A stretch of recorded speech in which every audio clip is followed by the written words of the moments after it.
Bonjour Valérie. Bonjour Katia. Alors aujourd'hui, nous allons faire ensemble une session d'investigation, la 14e. Donc je vais te lire le petit texte d'introduction.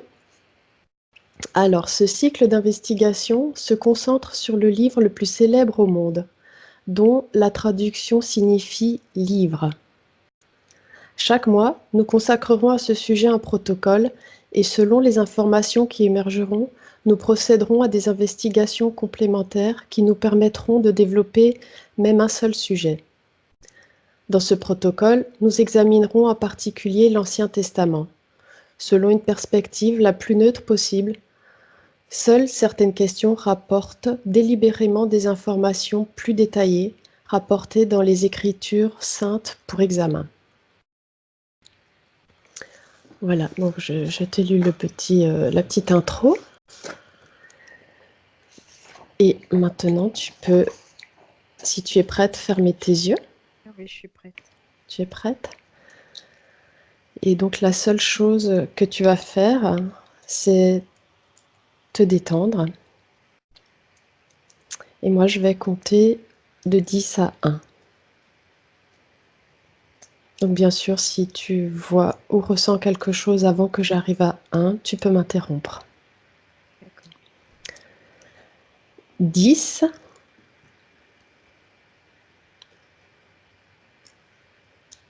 Tu sens ton corps qui se détend de plus en plus. Il se relâche.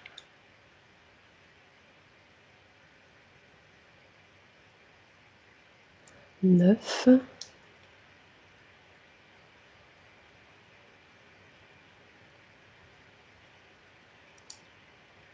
Ton corps s'enfonce.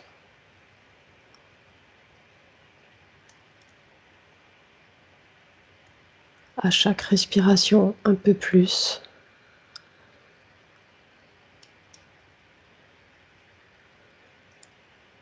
8.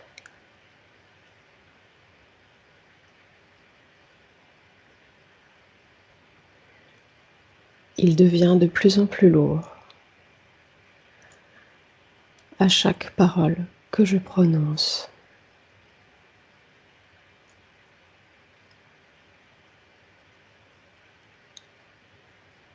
7.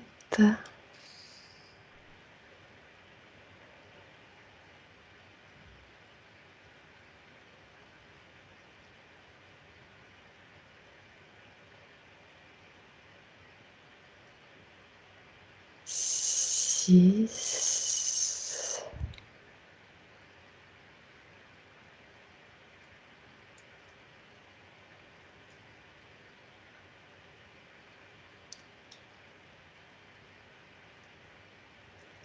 5.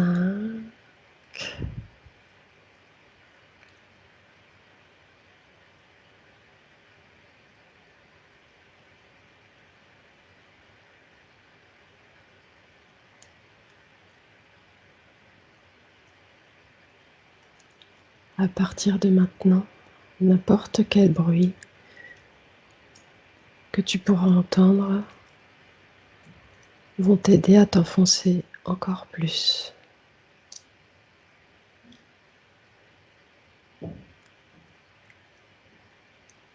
4.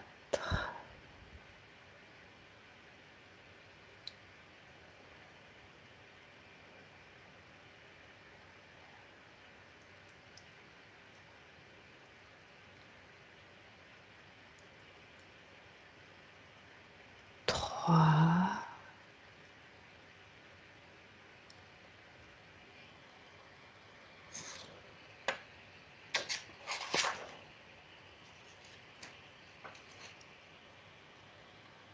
2.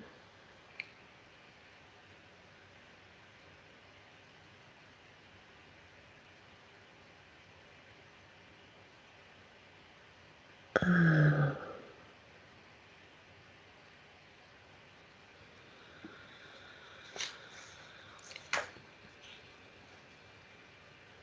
Maintenant, je vais compter de 1 à 3. Et à 3, tu vas te trouver à l'endroit le plus propice afin de pouvoir lire les informations qui nous intéressent. 1, 2 et 3.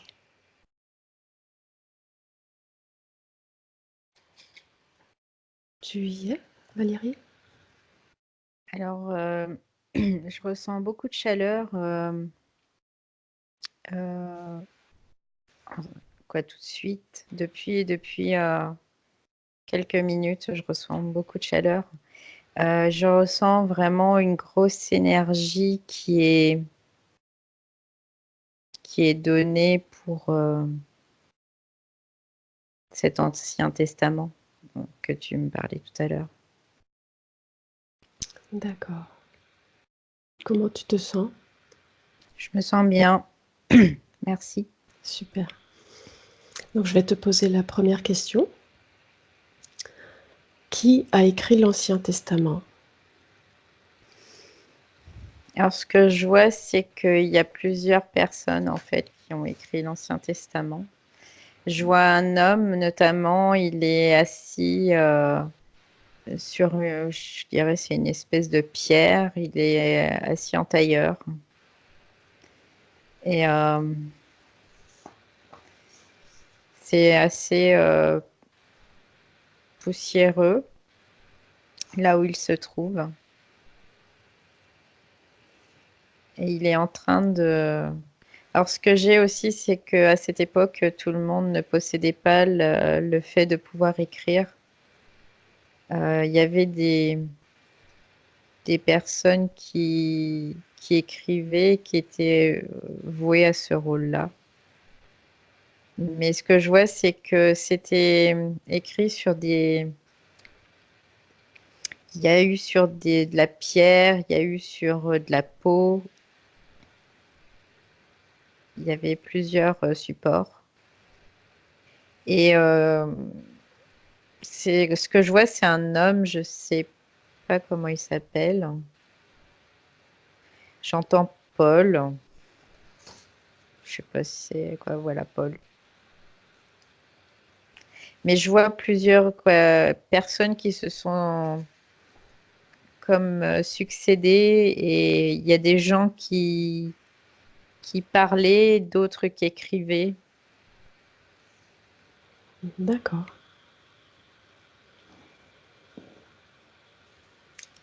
Il y a eu un groupe, en fait, c'était un groupe. Très bien. Veux-tu me dire autre chose à ce sujet? Il n'y a rien qui me vient de plus.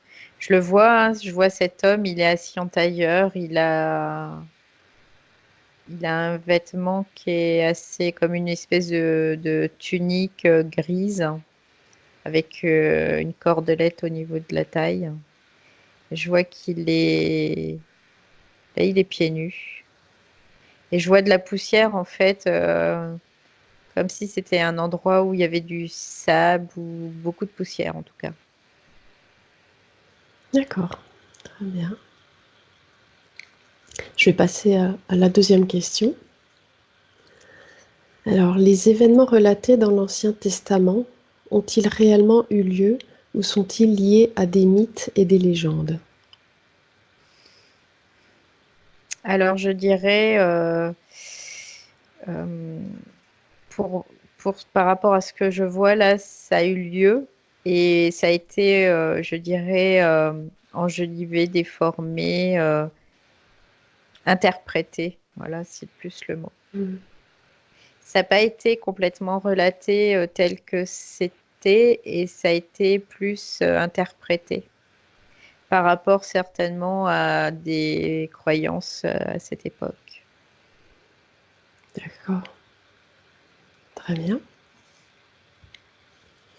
Ensuite, quels étaient les objectifs de l'auteur ou des auteurs de l'Ancien Testament dans la rédaction des textes?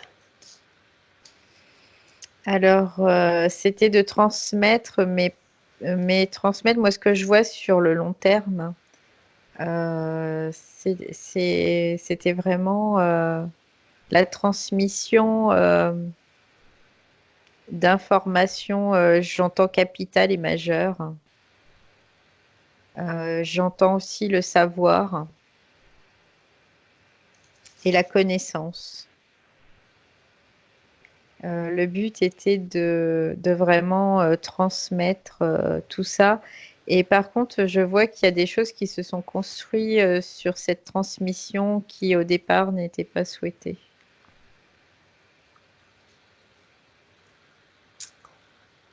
D'accord. Je Tu vois. dirais plutôt en termes, parce que bon, l'Ancien Testament relie à la religion, forcément.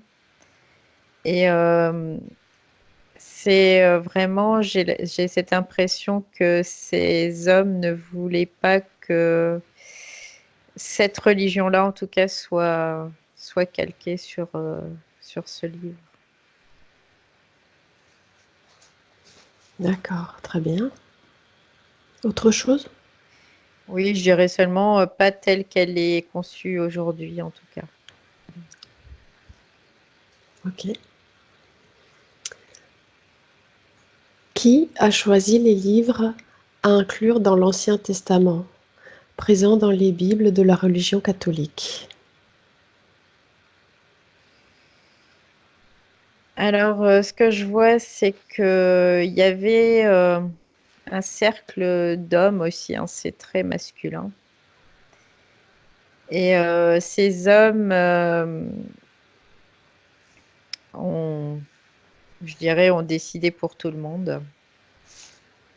C'est-à-dire que c'était très collégial et il n'y avait pas de place. Comment dire? Il n'y avait pas de place pour d'autres idées ou d'autres dogmes. Voilà, c'était vraiment très, je dirais presque sectaire. Leur façon de penser, leur façon d'être vouée, je dirais, à quelque chose. Et je dirais que même en dessous de ça, je vois des êtres qui sont pas forcément humains. Et qui étaient là, moi ce que j'entends, c'est qui étaient là au commencement et qui ont, je dirais, manipulé pour, pour que ces hommes décident finalement pour tout le monde.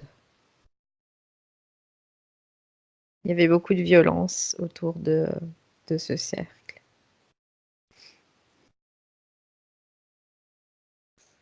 Très bien. Vois-tu autre chose?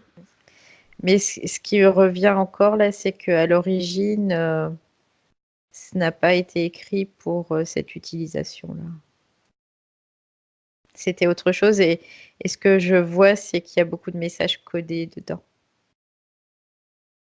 aussi. Ça me vient là, je sais, voilà. D'accord. C'est tout là. Très bien. Je vais passer à la question suivante. Pourquoi ces livres ont-ils été choisis?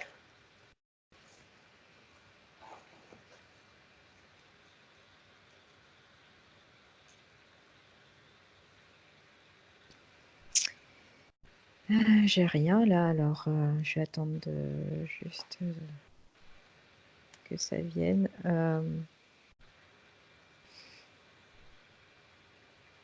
Parce alors ce que j'entends, c'est qu'ils permettent un engrenage dans le temps en fait. Ce que je vois, c'est que c'est comme une machine qui emmène, qui emmène et qui emmène. Je pense que sur le plan énergétique, il y a des encodages, ça revient à ce que je disais tout à l'heure, des encodages qui font que il y a un impact dans le subtil en tout cas, qui est pas visible dans le rationnel, dans le matériel. C'est ce que j'ai. Très bien. Tu as autre chose? Non, j'ai rien d'autre là. Donc je vais passer à la suivante. À quelle époque se sont déroulées les histoires racontées dans l'Ancien Testament? Peux-tu en identifier les dates? Alors, ce que je vois, j'ai 3000, hein, moins 3000, il y en a un. Mais je dirais, il y a différentes époques. Et il y en a un, j'ai vraiment moins 3000 qui se présentent. Tu peux me répéter la question exactement parce que je voudrais Oui, bien sûr. Oui. me réimprégner. À quelle époque se sont déroulées les histoires racontées dans l'Ancien Testament? Et peux-tu en identifier les dates? Donc, moi, c'est toujours moins 3000 qui vient. Et ce que, ce que j'ai aussi, c'est l'origine. Il y a l'origine aussi, l'origine de l'homme qui est présent. Et, mais c'est très métaphorique tout ce qui a été écrit aussi quant aux origines. Est-ce que tu peux dater l'origine des hommes? J'ai moins 80 000 qui Très bien. vient spontanément. Ok. Ensuite, quelle signification pratique et ou ésotérique se cache derrière l'Ancien Testament? Alors moi, ce que je vois, c'est euh,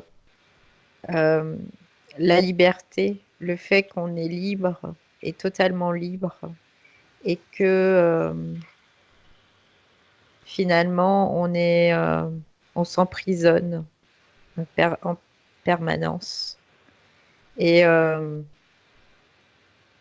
et ça, je dirais quelque part, c'est décrit dedans. Mais c'est toujours pareil, la surface n'est pas le fond, je dirais.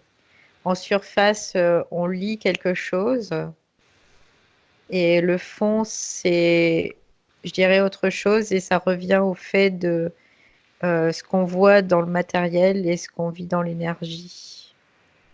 Il y a vraiment, moi, ce que je vois, c'est comme des symboles mathématiques qui, et un espèce d'encodage aussi par rapport à ça. Qui Il y a revient. beaucoup, ouais, qui revient et il y a beaucoup de vérité dedans euh, qui sont relativement importantes. Et c'est étonnant parce que ce que je vois, c'est à chaque fois, c'est comme si ça faisait un bond quantique, c'est-à-dire qu'entre le moment où ça a été écrit et aujourd'hui, c'est comme si c'était vraiment adapté pour aujourd'hui. C'est très particulier. Voilà, c'est tout ce que j'ai là.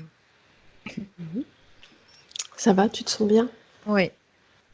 Super, on continue alors. Mm. Quel est le sens du mythe de la création biblique? Donc moi, tout de suite, ça me fait penser Adam et Ève, euh, la création. Ça, c'est l'origine, je dirais, l'origine de la peur, en fait, de la peur et culpabilité. C'est la manipulation, en fait. C'est ce qui me vient. C'est vraiment de la manipulation. Je dirais que dans le visible, on te fait croire à une belle histoire, une histoire importante de l'humanité. Et en dessous, c'est une manipulation qui inscrit certaines choses dans le subtil, en fait, et qu'on porte après. Je dirais quelque part, ça crée comme des mémoires.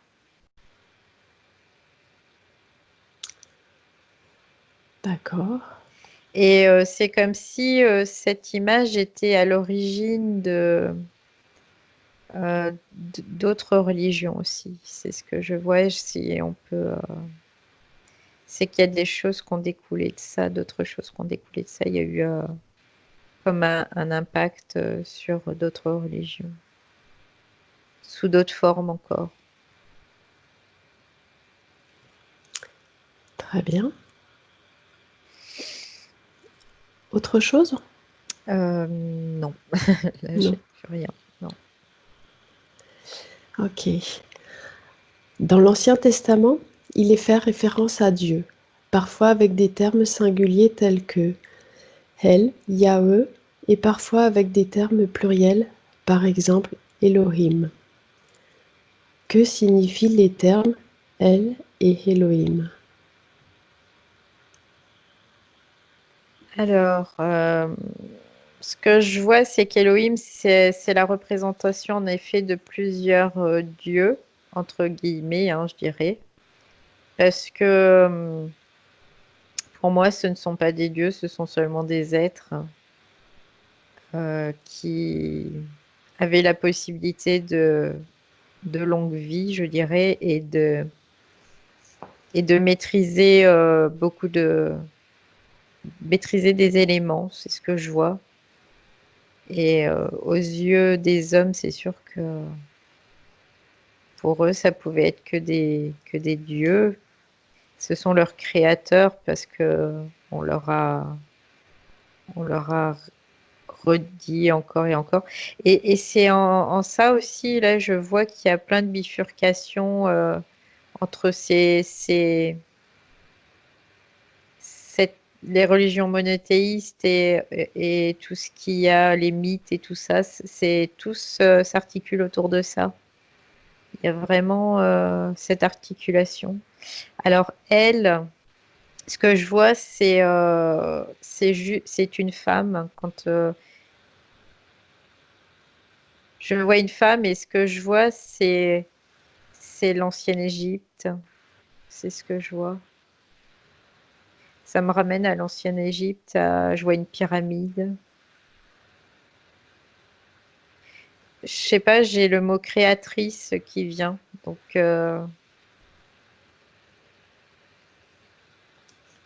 ça m'emmène vraiment là, à l'ancienne Égypte. Et Elohim, c'est vraiment. Ça me ramène plus à tout ce qui est les dieux grecs ou romains, les trucs dans ce style-là. J'ai pensé tout de suite à la Grèce quand tu m'as dit Elohim. Très bien. C'est bon? Oui. Ok. Que perçois-tu en rapport au plan physique?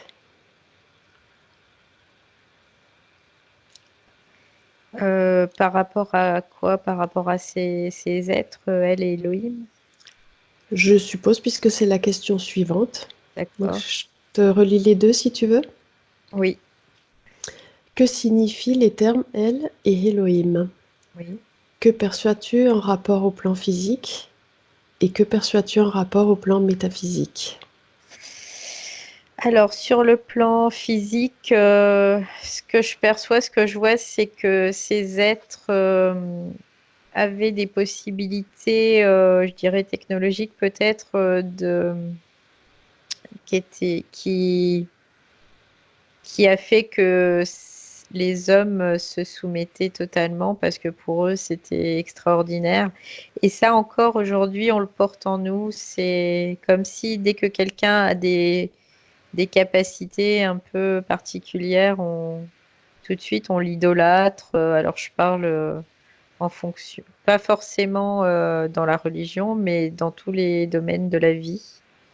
Et c'est comme si à cet instant où il y a eu ces Elohim, ça s'inscrivait dans le patrimoine de l'homme. En général, bien sûr, c'est pas obligatoire, mais c'est en général. Et sur le plan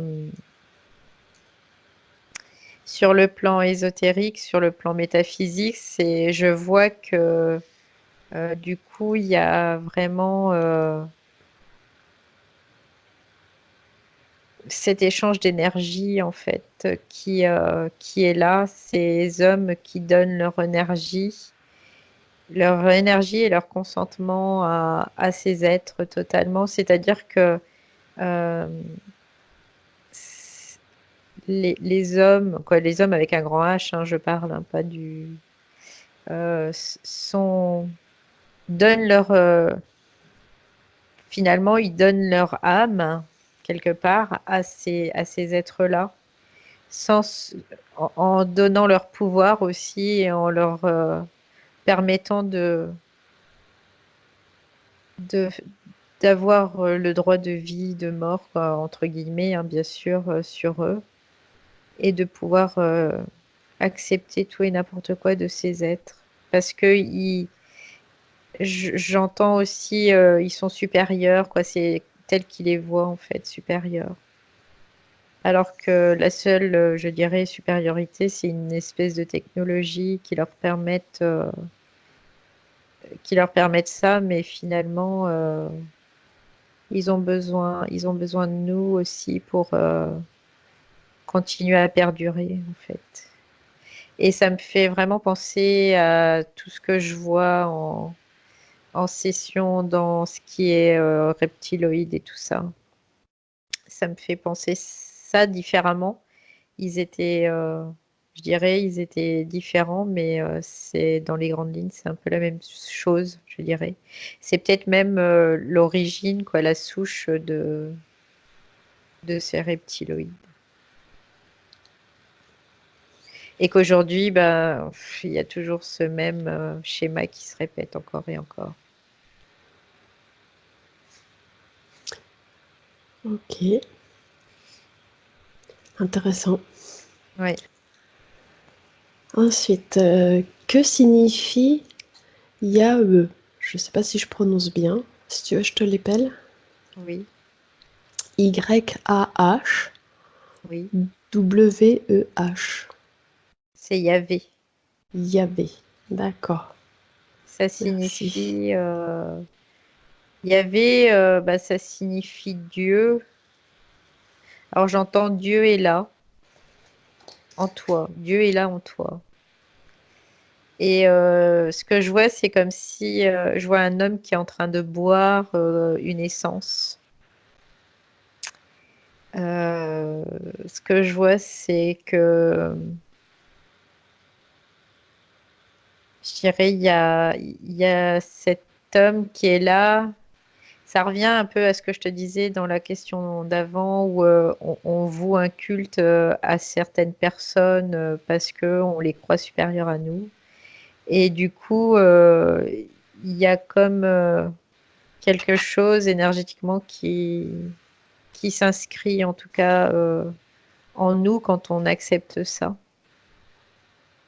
dans le subtil. Et voilà, c'est tout ce que j'ai. Et par contre,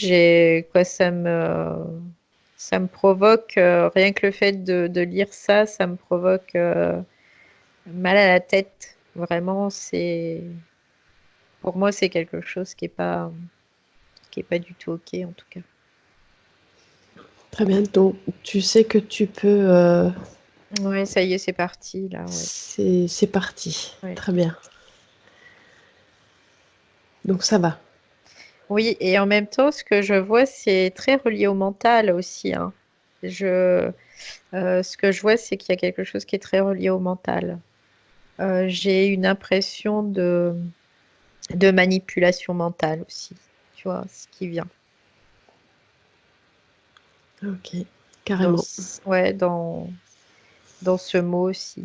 C'est très, dans ce nom en tout cas, c'est très particulier. Ok. Ouais, c'est bon. C'est bon? Mm. Alors ensuite, comment perçois-tu ce terme en rapport au plan physique et en rapport au plan métaphysique?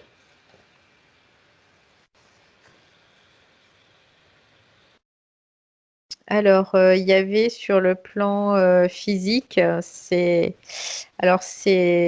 très doux, très suave, très enveloppant, très englobant, très Si tu très m'entends? réconfortant. Oui, je t'entends. Voilà, je Il y a eu une t'entends aussi, coupure. c'est bon. Oui. Oui, Donc je disais, c'est très enveloppant, très réconfortant, très rassurant quelque part ce terme Yahvé quand on le prononce sur le plan physique. Et sur le plan physique, c'est ce qui émane aussi, c'est vraiment euh, c'est celui qui va vous protéger, c'est celui qui vous sécurise, c'est celui qui voilà. C'est très enveloppant, très réconfortant, très sécurisant. Et en fait, sur le plan ésotérique, j'ai l'impression que c'est le contraire. Euh, ça revient à la manipulation toujours. C'est celui qui vous a servi quelque part, c'est celui je dirais pas quoi, voilà, c'est celui qui vous manipule, c'est celui, c'est ce qui me vient. C'est vraiment complètement différent le ressenti entre le plan physique et le plan ésotérique. en effet. Ensuite, trouves-tu des objectifs d'elle, de Yahvé et des Elohim envers la race humaine?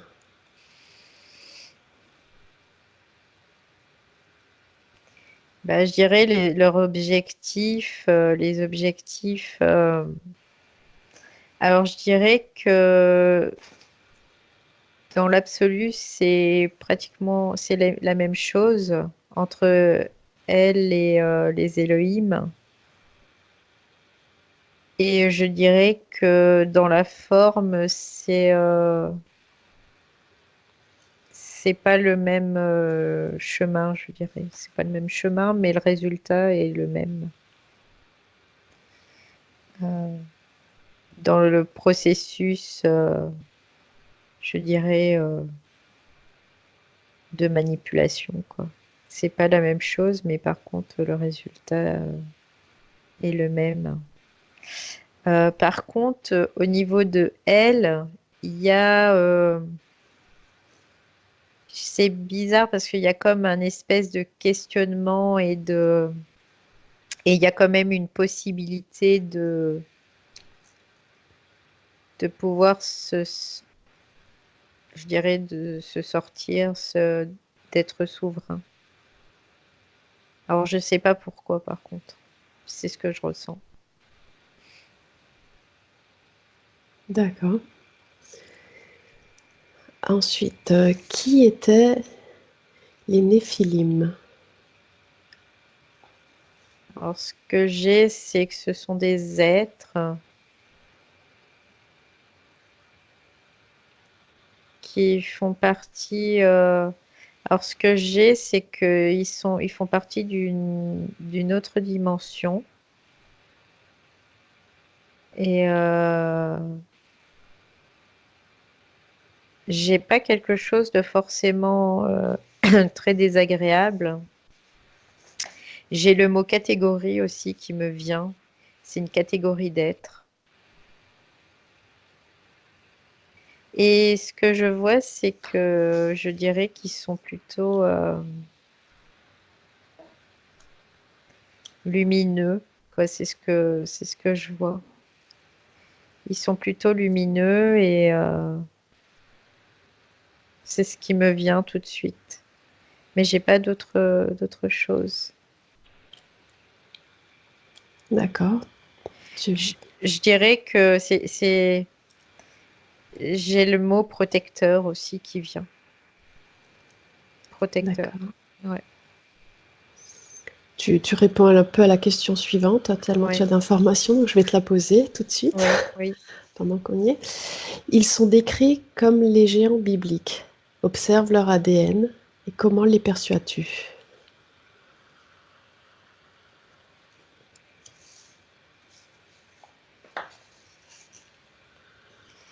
Ben, après, ce que je perçois, c'est pas quelque chose de négatif. Euh, Au contraire, je vois quelque chose qui est quoi, des êtres qui sont protecteurs. Alors maintenant, ce qui me vient aussi, c'est protecteurs envers qui? Est-ce que c'est les protecteurs de la race humaine ou est-ce que ce sont les protecteurs des Elohim et, et, et tout ça? Donc, mais en Tu as tout cas, ils viennent d'une autre dimension, ça c'est sûr, à la base. Mhm. Et pardon, vas-y, vas-y. Est-ce que tu peux vérifier leur ADN? Oui, alors je vais vérifier.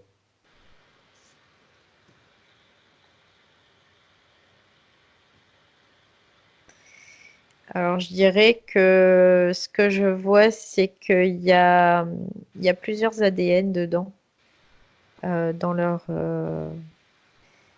Euh, alors j'entends, il y a un ADN gigantesque qui.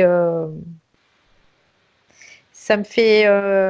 Ça me ramène aussi au Titan. Ce qu'on parlait tout à l'heure au niveau de la mythologie, ça me ramène au Titan. Et, euh, et il y a aussi de l'ADN.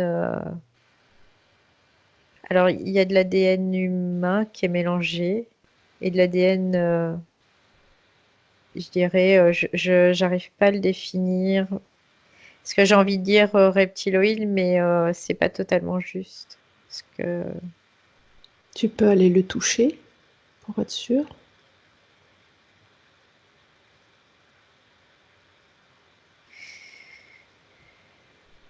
ce que je vois, ouais, c'est il y a eu en fait des manipulations génétiques de fait jusqu'à obtenir ces êtres-là. Il y a eu vraiment et ces êtres-là, ils étaient là en rempart comme s'ils devaient défendre, protéger une cité en fait. Et cette cité, je la vois,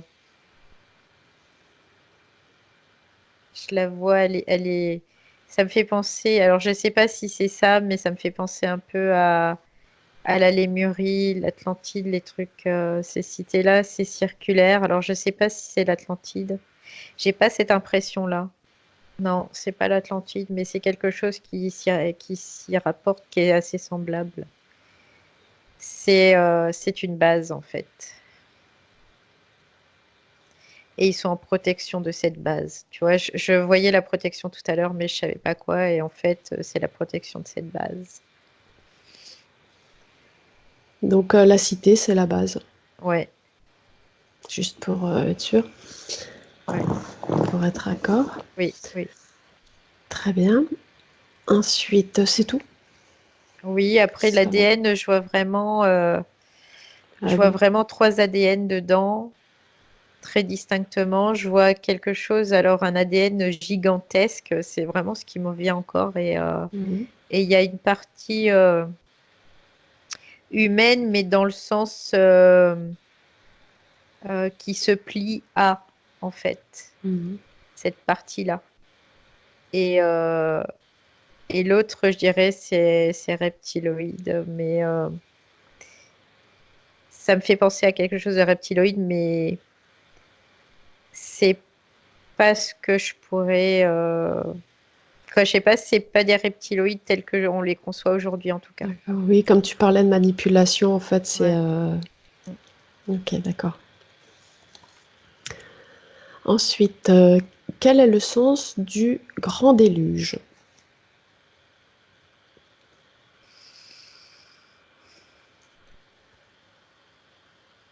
Alors, le sens du grand déluge, je vois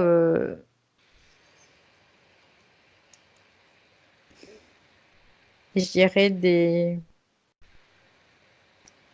technologies qui manipulent les éléments. Alors, ce que je vois, c'est je vois de l'eau, je vois de l'air, je vois la terre. Je vois vraiment plein de... Ce que je vois aussi, c'est qu'il y a une météorite qui, qui impacte aussi. C'est comme si tout ce qui était au niveau de la Terre était vraiment en folie, quoi. C'est ce que je vois. Je dirais, il y a eu une manipulation du, des éléments par une certaine technologie. Et c'est comme si d'un seul coup tout s'était affolé, en fait. Et qu'il y avait du grand n'importe quoi, mais surtout de la destruction. Et en même temps, il y a une espèce de force qui s'oppose entre l'énergie terrestre et cette énergie-là, de cette technologie. Comme si la Terre se défendait. Ça me fait penser un peu à ce qu'on fait aussi aujourd'hui avec le climat. Oui, moi aussi. Ok. Ensuite, qu'est-ce que la gloire de Dieu? En hébreu, kavod, à partir de laquelle les patriarches sentaient la voix de Dieu. La voix V-O-I-X. Or, ça, c'est... tu peux me répéter la question parce que je voudrais bien vraiment Oui, bien sûr, oui. m'imprégner, s'il te plaît. Qu'est-ce que la gloire de Dieu?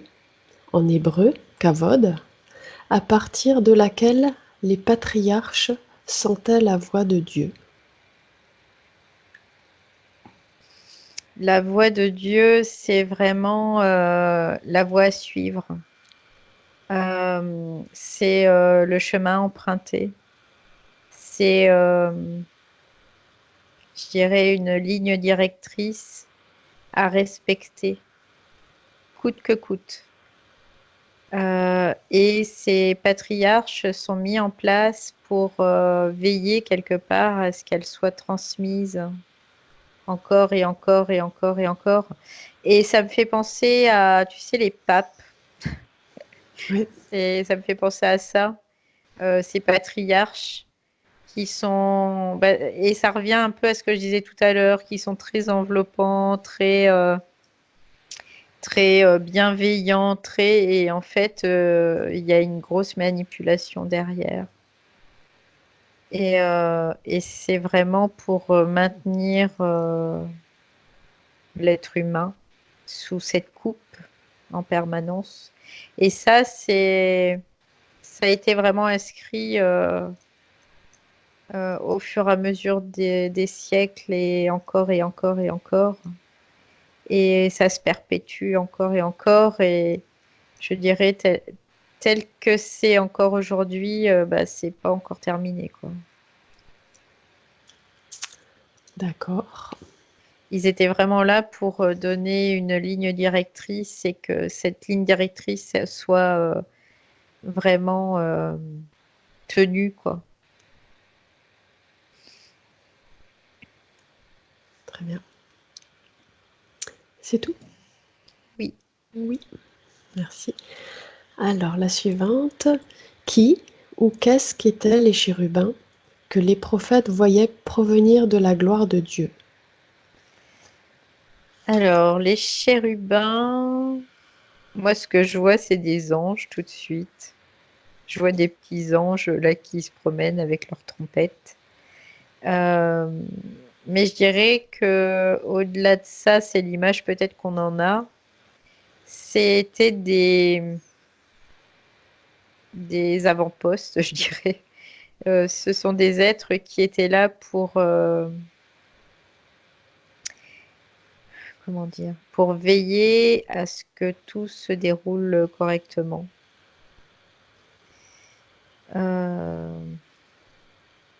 C'est ils alertent aussi, c'est ce que je vois, ils alertent.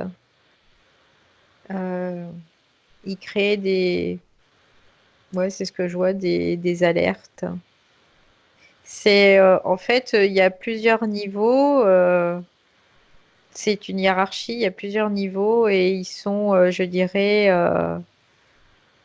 à un niveau, il y a, ben, comme on parlait les patriarches tout à l'heure, eux, ils sont à un niveau et eux, ils sont à un autre niveau. C'est toute une organisation, en fait. Et, euh, et cela, c'était, je dirais, un avant-poste où ils avaient des missions bien particulières. Et et il y a dans tout, je dirais, ça me fait penser aussi à ce qu'on appelle les déchus. Il y a vraiment un rôle pour chacun. Il y a ceux qui sont, entre guillemets, dans la lumière et ceux qui sont, entre guillemets, dans l'ombre. Voilà, ça fait partie de la grande manipulation, je dirais. C'est, ouais, c'est assez énorme. En effet. Très bien.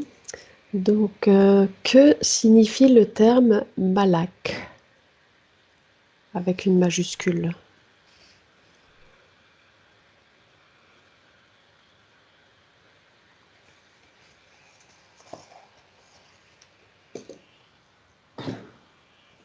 Moi, ce que j'entends, c'est Malaki,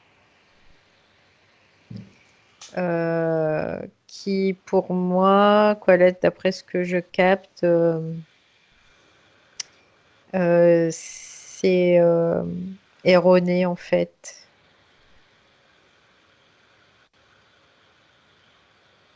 C'est ce que j'ai.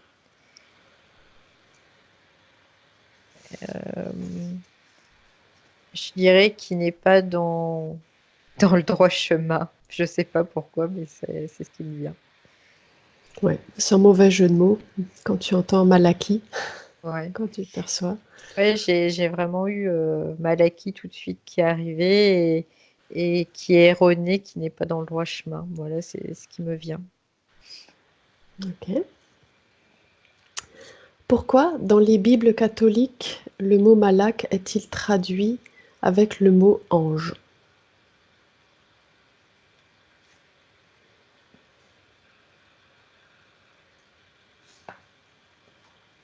Ben, après, alors, ça me ramène à ce que je disais tout à l'heure, qui n'est pas dans le droit chemin. Euh, Quand tu es un ange, t'es... quand on dit quelqu'un qui est un ange, il est dans le droit chemin, quoi. Et, euh, et je dirais que c'est bizarre parce que c'est en opposition à ce terme ange par rapport à ce que nous, on l'interprète. Finalement, Malaki. Je dirais que c'est quelque chose qui est pas très positif. Alors que nous, on perçoit le thème ange comme positif.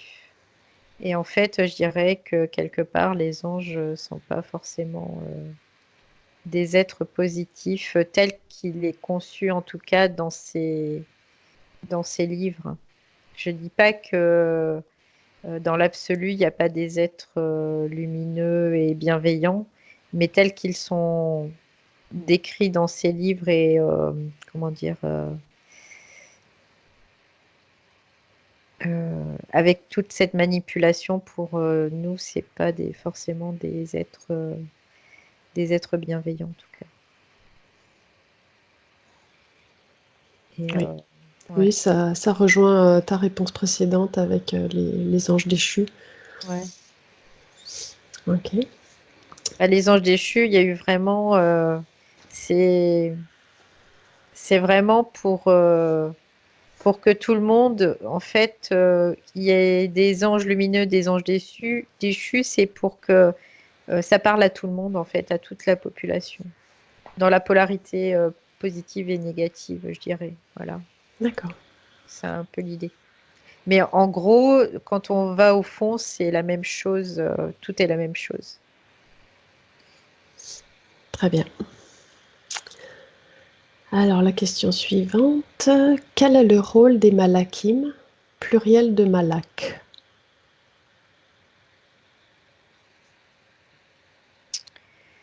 Leur rôle, Oui. alors je sais pas, il y a de descendre. Ce qui me vient, c'est le mot descendre. C'est de descendre. Ce que je vois, c'est de descendre sur Terre. C'est ce qui me vient vraiment.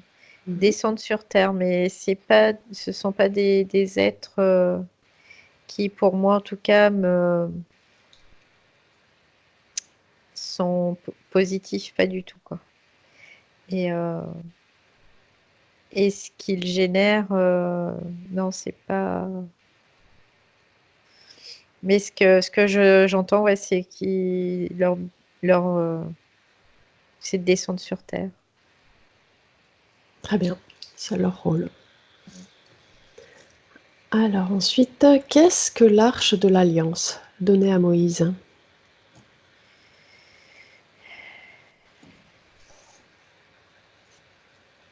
Moi, ce que j'entends, c'est une possibilité, l'Arche d'Alliance.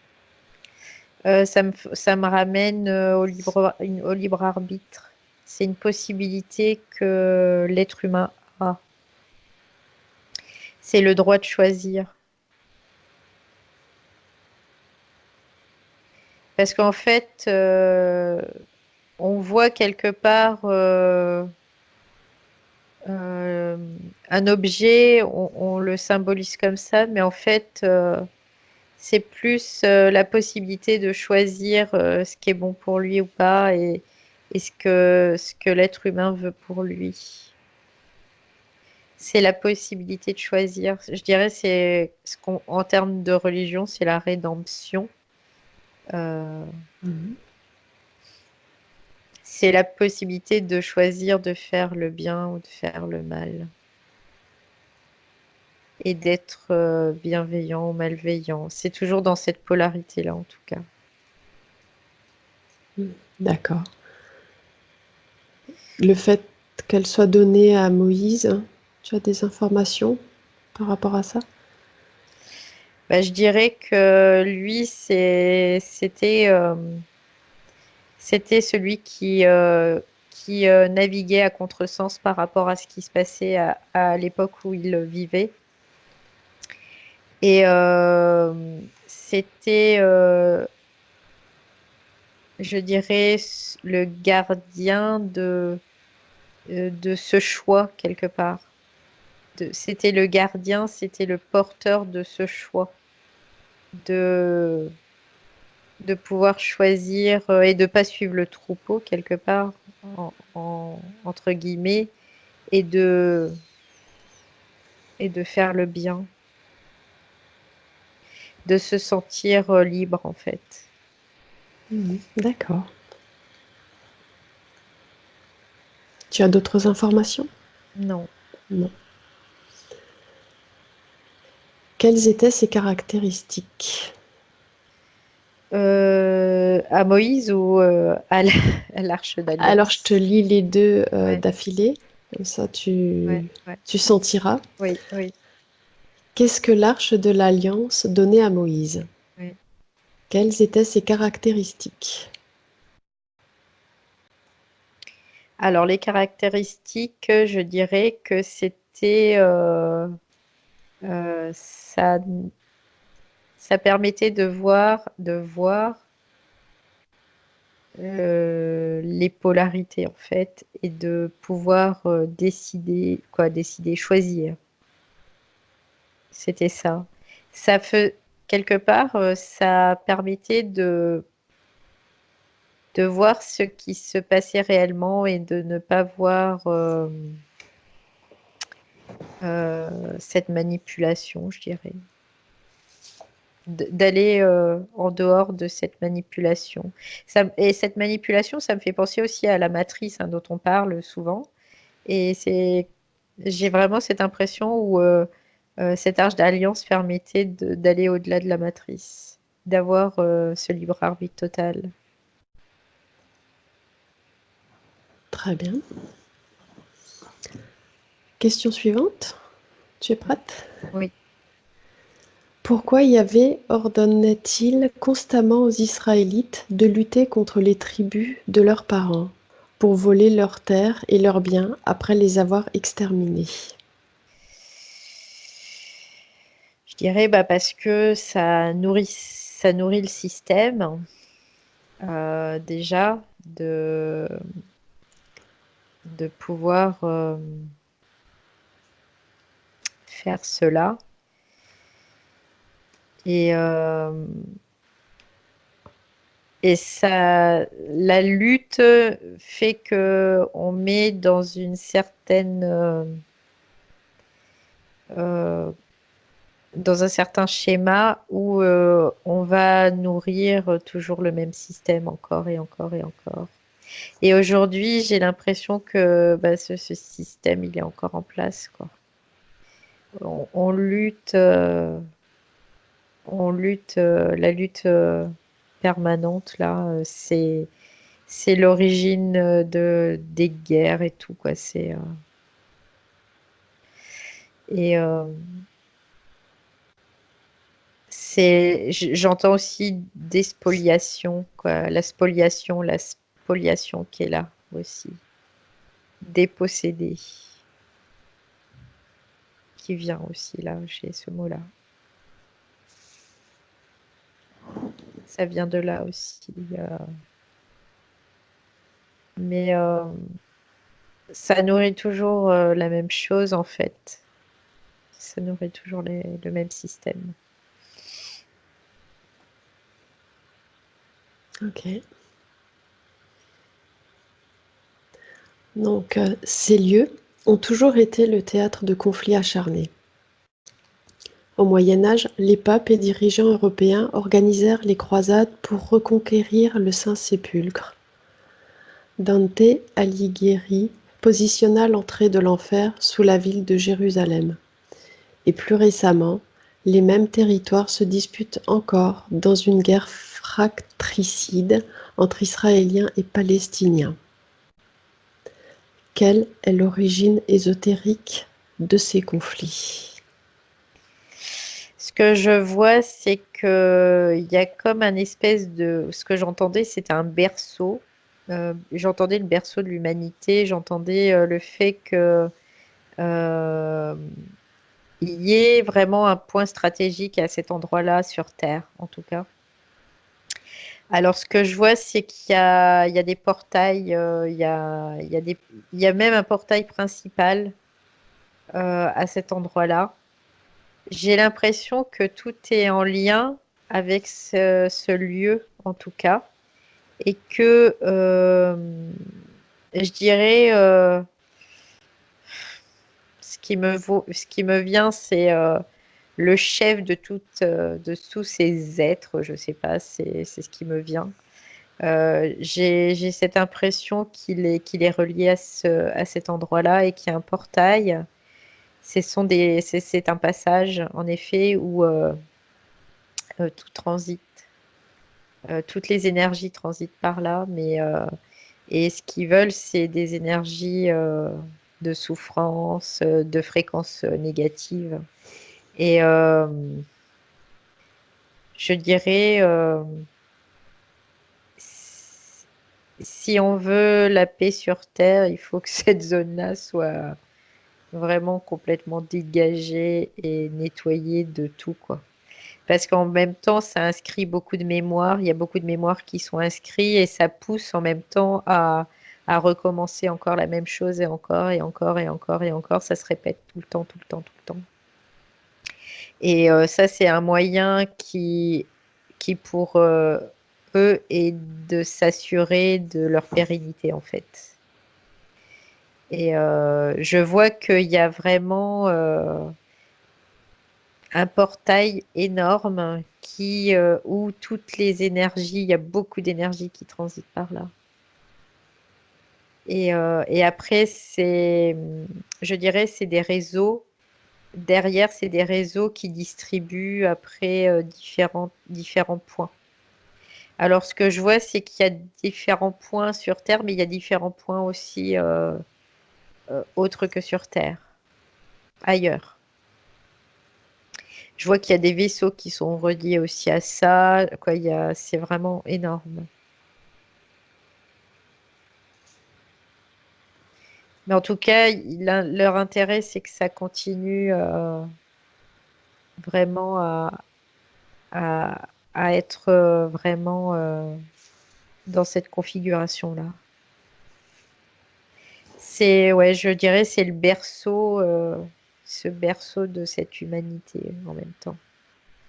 C'est le point stratégique. Ok, Ouais.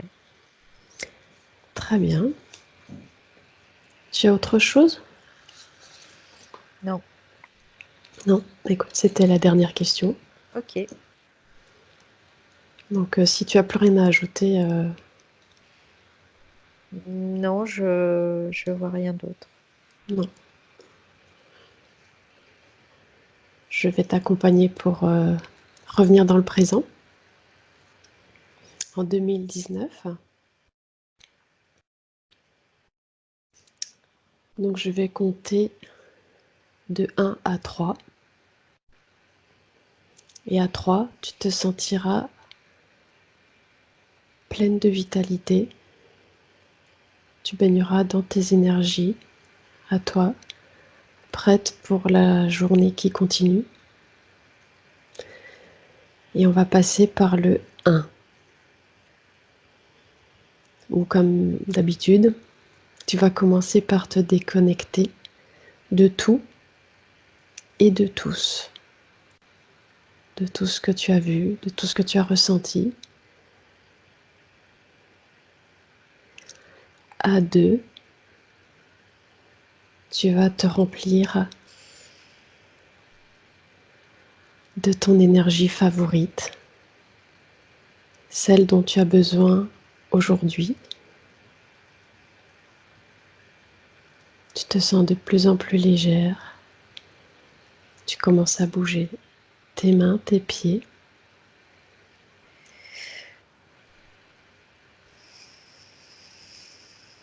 Et à 3, tu reviens parmi nous en 2019. Hello Valérie.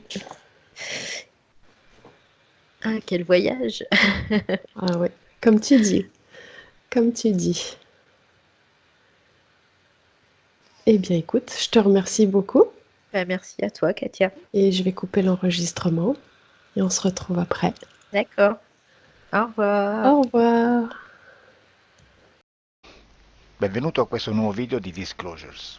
Oggi parliamo della cosiddetta sessione di ipnosi investigativa. In realtà non esiste una sessione di ipnosi investigativa. Non che non si possa fare investigazione di ipnosi, però è che non esiste una sola sessione di ipnosi per dire si è fatta investigazione, per prendere quell'informazione come buona. Perché? Sappiamo intanto che l'informazione che arriva in ipnosi è molto contaminata, la percentuale di inquinamento dell'informazione è altissima. Pensate a questa informazione che viaggia per tantissime dimensioni, attraversa densità, passa per coscienze che volontariamente o involontariamente possono distorcerla e poi arriva infine alla persona che sta in ipnosi, che ha una coscienza, ha una mente, ha un'esperienza e interpreta questa informazione secondo la sua struttura mentale, secondo le sue credenze, che per quanto si possa essere più o meno liberi mentalmente, liberi pensatori, sempre c'è una parte subliminale che interpreta in base all'educazione ricevuta, alla cultura e perché no, anche tutte le esperienze di esistenze passate che ancora lasciano un segno in noi. Per capirci, è come se dovessimo parlare con un'altra persona immersi nell'acqua, a qualche metro di distanza, cercando di utilizzare un mezzo, che è quello della corda vocale, che è fatto per produrre suoni da trasmettere nell'aria. Noi stiamo utilizzando questo strumento per far passare un'onda sonora nell'acqua o in un liquido.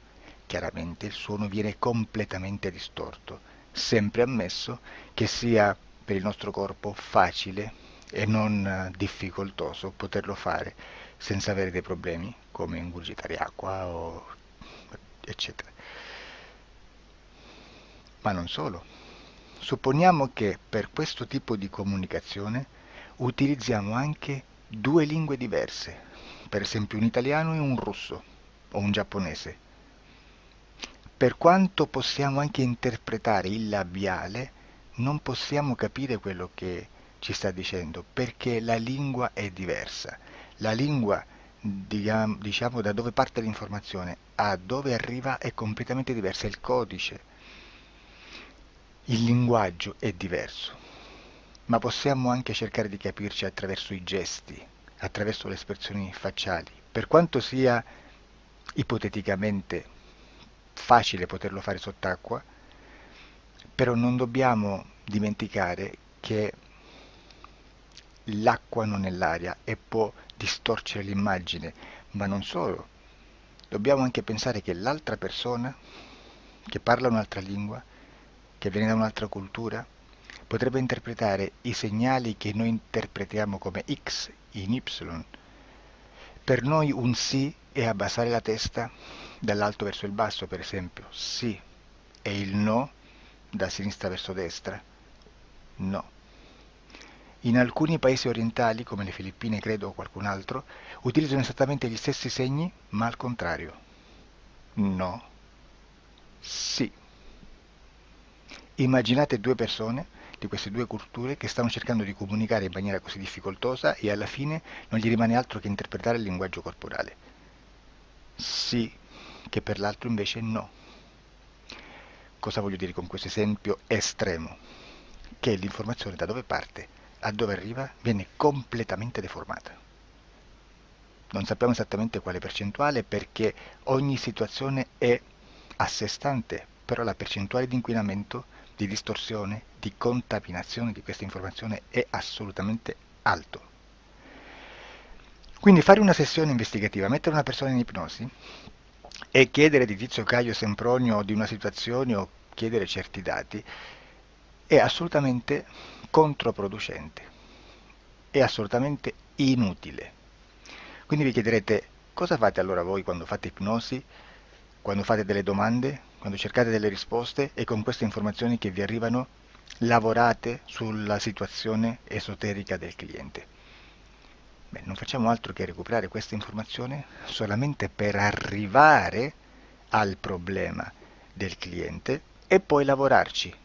Quindi il valore dell'informazione non è quello di un'istruzione, quello di memorizzare dei dati e di prenderli per buoni, ma è un veicolo di movimento, di trasporto verso la causa del problema per poi lavorarci.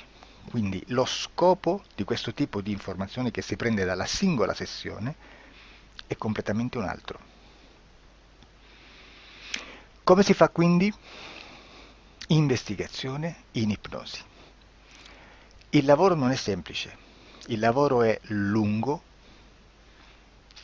difficoltoso, stancante. È necessario farlo anche in squadra perché bisogna moltiplicare il numero di sessioni da fare e una sola persona potrebbe farlo soltanto in un tempo estremamente largo. Noi abbiamo delle informazioni che prendiamo ormai per buone, ci lavoriamo, danno dei risultati e quindi per noi sono buone. E come abbiamo fatto ad avere queste informazioni? Per esempio, come facciamo a sapere che un extraterrestre chiamato il cosiddetto grigio più o meno alto X, poi ci sono magari quelli anche un po' più alti, ma hanno un corpo strano, hanno una pelle grigio-verde, hanno degli occhi grandi a mandorla, neri, senza una pupilla visibile, non hanno quasi bocca né naso né orecchie, hanno soltanto delle fessure, non hanno organi genitali, hanno degli arti molto più lunghi rispetto alla proporzione che potrebbe avere il corpo umano, e di solito hanno meno dita delle 5 del corpo umano, eccetera, eccetera, eccetera. O se no prendiamo un altro tipo di essere che possiamo incontrare in ipnosi, come facciamo a dire che hanno delle somiglianze con i rettili, gli animali rettili terrestri, o gli invertebrati, gli insetti terrestri? Perché?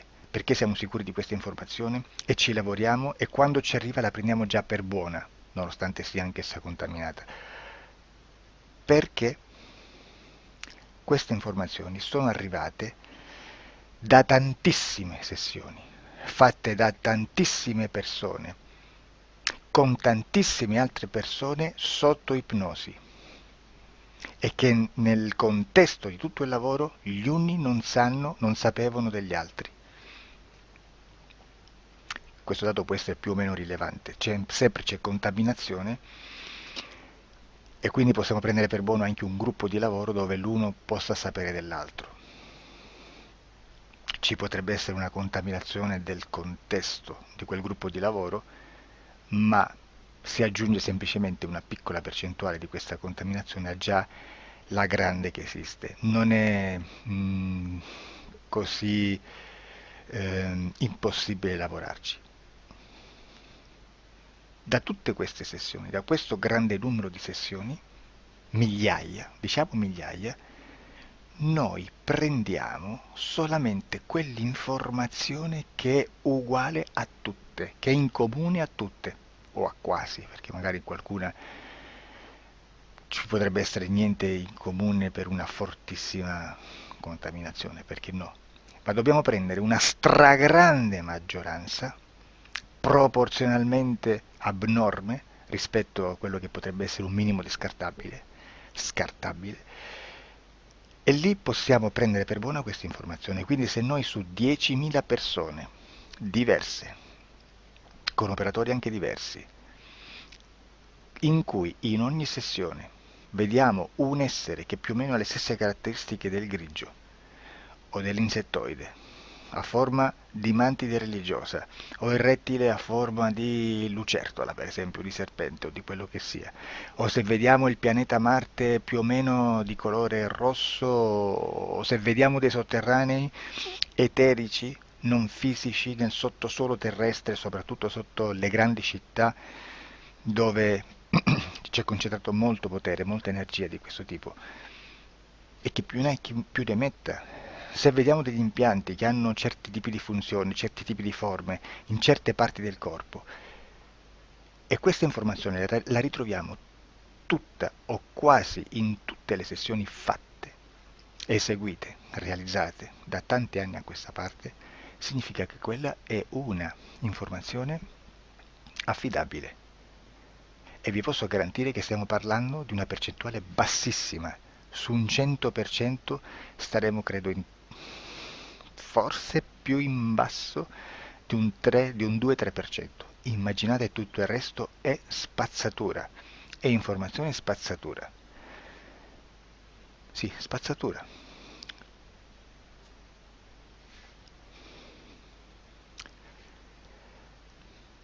C'è anche un'altra cosa da dire. Supponiamo che un operatore faccia un'ipnosi e voglia andare a vedere cosa fa Tizio, cosa fa Caio, cosa fa Sempronio. Arrivano delle informazioni e si dice che Tizio è biondo, Caio è zoppo e Sempronio è uno sportivo. Intanto già abbiamo detto che una sessione soltanto non serve, d'accordo? Ma poi c'è da dire che una coscienza, un essere, in ambiente subliminale, la sua parte subliminale potrebbe non dare autorizzazione a questa fuoriuscita di informazioni. Mi potreste dire, e allora tu quando chiedi agli esseri cosa fanno, cosa non fanno? Beh, intanto la prendo sempre con le pinze perché abbiamo sempre detto che tutto è molto contaminato e mi serve solo per dirigermi da una parte. Ma c'è anche da dire che se un essere interferisce con l'altro, ha aperto un canale di comunicazione a cui non può ovviare, a meno che non lo recida, non lo annulli.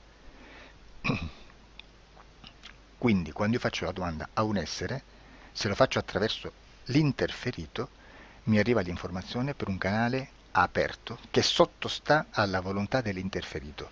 Sulla volontà dell'interferito parleremo in un prossimo video disclosures. Però, se io voglio fare un'investigazione sopra Tizio, Caio e Sempronio che non hanno nessun collegamento, nessuna interazione e nessuna interferenza con il soggetto con cui io sto realizzando l'ipnosi, non è detto che mi arrivi questa informazione. Assolutamente. Potrebbe esserci completamente un muro. Come potrebbe esserci informazioni perché quell'altra parte potrebbe autorizzare comunque. Ma non è detto.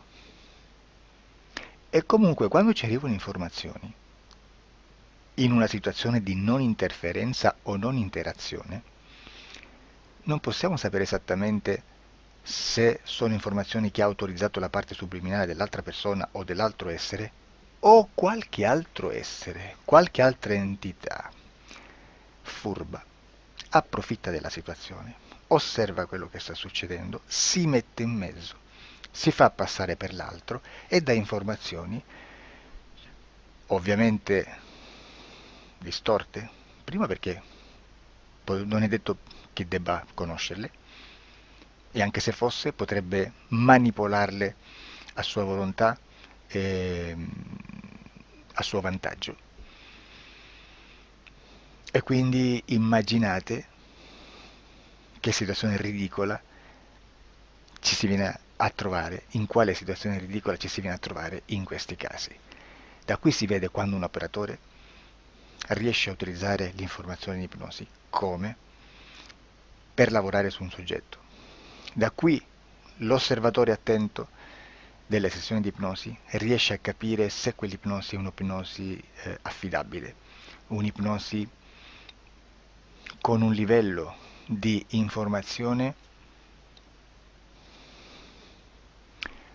certa, con una alta percentuale di informazione certa. Non vi nascondo che in futuro potrei anche impostare un lavoro per decifrare che livello di certezza di informazione c'è in un'ipnosi, analizzandola e spiegando il perché, spiegando i meccanismi di analisi di un'informazione in ipnosi, che poi anche è molto istintivo. Che Supponiamo che dobbiamo cercare un'informazione su internet, per esempio un fatto di cronaca. Voi preferite mettervi su un sito ufficiale? A caso. L'ANSA in Italia, ADN Kronos, qualche telegiornale che per quanto possano manipolare l'informazione ad alti livelli, comunque possiamo dare affidabile la fonte dell'informazione che viene trasmessa. Non possono trasmettere una bufala sicuramente. Verrà sicuramente manipolata ad altri livelli. Ne parleremo in altri video, ma a livello base la fonte è certa. Sicuramente non andrete a cercare questa informazione sul primo sito, il primo blog che vi passa davanti e magari ha 4 followers. Perché? Perché non vi dà nessuna garanzia della certezza della fonte. Non c'è un controllo né nella struttura interna di questa agenzia di informazione e né dal grande pubblico che per la quantità di persone che attingono quell'informazione si può dedurre se l'informazione è certa o meno perché è un'informazione che passa in un pubblico così vasto che se ci dovesse essere una distorsione con la realtà è molto probabile che venga fuori. Credo che abbia detto quasi tutto sulle sessioni investigative. Prima di chiudere aggiungo che proprio per questo stiamo conducendo dei cicli di investigazione in ipnosi regressiva che comprendono tante sessioni con persone diverse, con una buona o eccellente suscettibilità ipnotica sicuramente, per poter indagare su spazi ristretti su alcuni temi. Perché dico spazi ristretti? Perché se andiamo a prendere eventi grandi nel tempo, nello spazio, storici, parlare di qualcosa di molto generico implica una quantità di sessioni abnorme. Immaginate se dovessimo fare una sessione investigativa sui buchi neri, quanta informazione ci sarebbe e quante informazioni da filtrare. Sarebbe quasi impossibile farlo in questa maniera. Ma se noi riduciamo lo spazio di investigazione, se noi prendiamo per esempio, investighiamo sulla pedofilia nella Chiesa Cattolica, ecco, se già restringiamo il campo d'azione, è molto più facile che possiamo attingere informazioni affidabili, presuntamente affidabili, con un numero di sessioni sicuramente alte, ma ridotte rispetto ad altri tipi di sessioni molto più generiche, su temi molto più generici. Quindi per fare anche delle investigazioni su temi molto generici bisogna suddividerli in temi, in dettagli, per poi alla fine, quando tutta l'informazione è stata filtrata ed è stata dedotta l'informazione comune, si possono mettere insieme per cominciare a costruire il quadro, mettere insieme tutti i puzzles. Questo è il vero senso dell'informazione in ipnosi, quando si fa ipnosi investigativa. La sessione per risolvere una problematica, un problema, con una presunta origine esoterica di un cliente, di una persona, è un'altra cosa, sono altri metodi, altre tecniche e l'informazione si usa in un'altra maniera, ha un altro scopo. Grazie, ci vediamo al prossimo video. Disclosure.